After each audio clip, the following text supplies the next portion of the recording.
This city shouldn't exist. According to every modern building code in North America, this entire mountain is a billion-dollar death trap. It's illegal, it's a fire hazard, and it's one of the most successful economies on Earth. Welcome to Jiufen. It was built in the 30s by gold miners who didn't have a civil engineer, a plan, or clearly, a sense of personal space. It was built willy-nilly in the mountains on the east of Taipei, yet it's now the most successful tourism economy in the region. But here's the irony. You see, everything that makes this place feel like a Studio Ghibli dream actually violates multiple building code violations. These dense clusters, illegal. These 1-meter alleys, fire marshal's nightmare. And the architecture, it's a vertical puzzle where your favorite tea houses are the foundation for a family's living room upstairs. In our world, we call this a zoning conflict. Here, that's just home. Now, I know what you're thinking. Nathan, this looks like a death trap. And by our standards, it kind of is, but it works better than anything we're building today. So how does a place this illegal actually survive? And why have we spent the last century making sure we can never build anything like this again? All right, let's address the nightmare of every city bureaucrat watching this. The fire truck problem. Or more accurately, the how is this place not a pile of ash problem. If a kitchen fire starts in one of the tea houses, the whole mountain is set ablaze, right? That's the standard argument of why we can't have nice things. We build 60-foot wide roads not for people, but for the potential path of a fire truck that might visit once every so often. We've essentially let the turning radius of a truck dictate the soul of our neighborhoods. But Jiufen doesn't hope it won't burn. Because when things go wrong here, they go wrong fast. This isn't a theoretical risk, this is real. You know, when a fire breaks out in the middle of Jiufen in these tight alleyways, every second is a massive gamble. But look at how they actually handle it. This is the local Jiufen mini engine. It's barely bigger than a mid-sized pickup truck, and it's built to thread the needle through these outer roads. But obviously, even this guy can't climb the tight stairs. So how do they get the water to the tea house 200 steps up? They turn the firefighters into human plumbing. They park at the nearest hub and manually lay lines. Hundreds of meters of hose deep into the maze. They have every single alley pre-mapped. They know exactly how many lengths of hose it takes to reach any specific shop before they even leave the station. And they also have dry risers built right into the town's skeleton. Firefighters just pump water into the bottom, and it's instantly available at the top. And there's also something that modern suburbia lacks: hypervigilance. In a sterile subdivision, you're completely isolated from the rest of your neighbors. If your house catches fire, nobody knows until the smoke is pouring out the windows. Whereas here, you have 1,000 set of eyes on the street at all times. You're living in a 3D social web, and the safety isn't the width of the asphalt. It's actually the people around you. This is the part that planners really hate. In many cities, me eating right here is a zoning conflict. I'm currently sitting in what is technically a street, but I'm basically in someone's kitchen. The living space is right above us. The prep station is right behind me. We call this mixed use, but we actually treat it like a laboratory experiment. One sterile cafe at the bottom of a 40-story glass tower. But this right here, this is organic density. The reason this food is so good, and honestly, the only reason a tiny business like this can even survive, is because the overhead is basically zero. The secret system here is that these families never separated life from work. When you live right above your shop, you don't view the street as a road, you treat it like your own front porch. And you actually give a damn about what happens on that porch. Now, whenever I talk about unregulated density, people usually jump straight to the urban horror story, the Kowloon walled city. Kowloon was the illegal city taken to its absolute terrifying extreme. 33,000 people living in a single city block. No sun, no fresh air, just pure unadulterated chaos. And most planners look at a place like Jiufen and they see a mini Kowloon, a slippery slope toward darkness. They think that if they let us build one narrow alley, we'll end up in a dystopian hive. But I think they're missing the point. Kowloon was a failure of humanity. Jiufen is a triumph of scale. What you're seeing here is the Goldilocks Zone.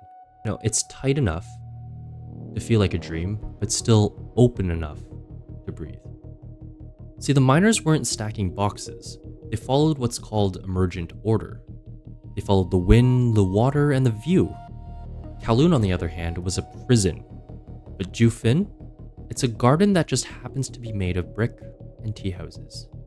So if there's no master plan, no lead architect, and no city council, how did this place end up looking so perfect?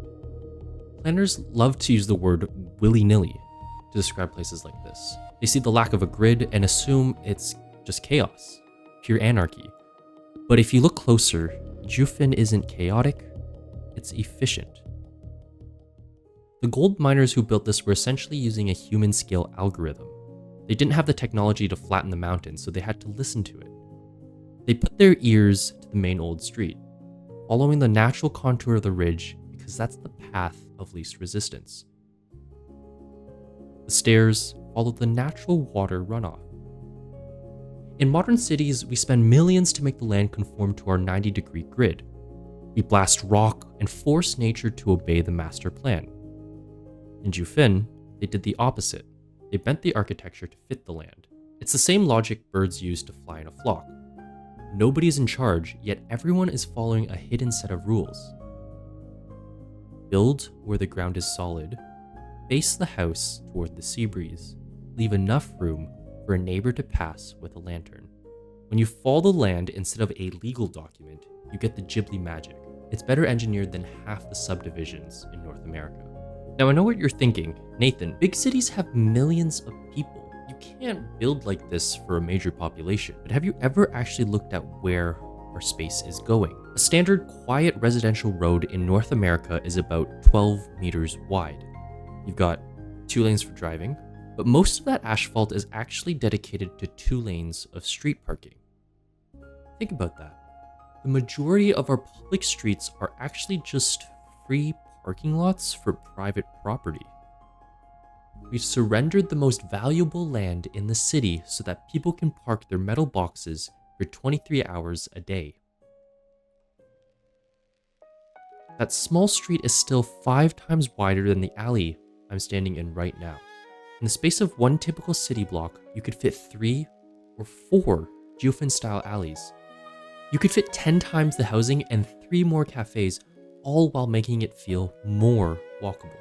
The problem isn't that cities are too big for this.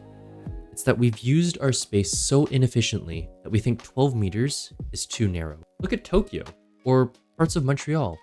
These are world-class cities made of thousands of little Jiufens, narrow pockets where private car storage isn't the primary goal of public land. A human being is still only about 2 feet wide. We still walk at the same pace.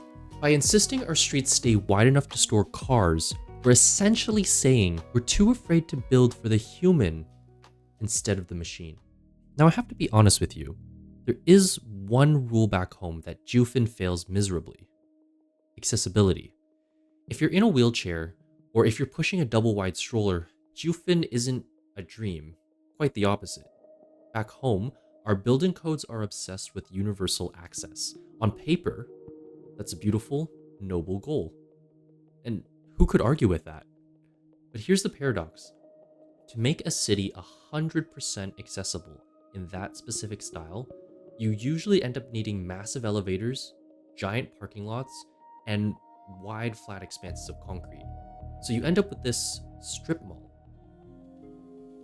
By mandating total access, we've accidentally created total distance.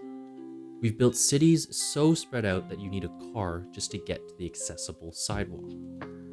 In Jiufen, they made a different trade-off. Is it hard to get up these stairs? Yes. Unfair? Absolutely.